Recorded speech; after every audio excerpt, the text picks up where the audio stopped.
తెలంగాణ రాజకీయాల్లో ఇప్పుడు ఆర్థిక పరిస్థితి ప్రధాన అంశంగా మారింది. ముఖ్యమంత్రి రేవంత్ రెడ్డి గారు గత ముఖ్యమంత్రి కేసీఆర్ గారి పాలనపై విమర్శలు చేస్తూ రాష్ట్రం దివాలా దిశగా వెళ్తోందని ఆవేదన వ్యక్తం చేస్తున్నారు.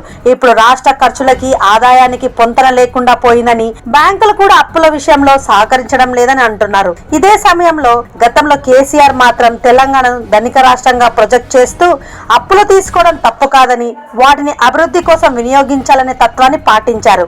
ఆయన హయాంలో భారీ ప్రాజెక్టులు, మౌలిక సదుపాయాల్లో మార్పులు తెచ్చారు. ఇప్పటికీ రేవంత్ రెడ్డి గారి వాదన వేరే దారి పట్టింది. రాష్ట్రానికి 8.5 లక్షల కోట్ల అప్పులు అయ్యాయని, వాటిని తీర్చడం కష్టమైందని అంటున్నారు. తెలంగాణను అప్పుల పాలైన పూర్ స్టేట్ గా వర్ణిస్తున్నారు. మొత్తంగా చూస్తే కేసీఆర్ రిచ్ స్టేట్ మంత్రంతో ముందుకెళ్లగా రేవంత్ అప్పుల రాష్ట్రం అంటూ కొత్త దిశ చూపుతున్నారు. ఎవరి వాదన ఎంత బలమైనది అనేది కాలమే చెప్పాలి.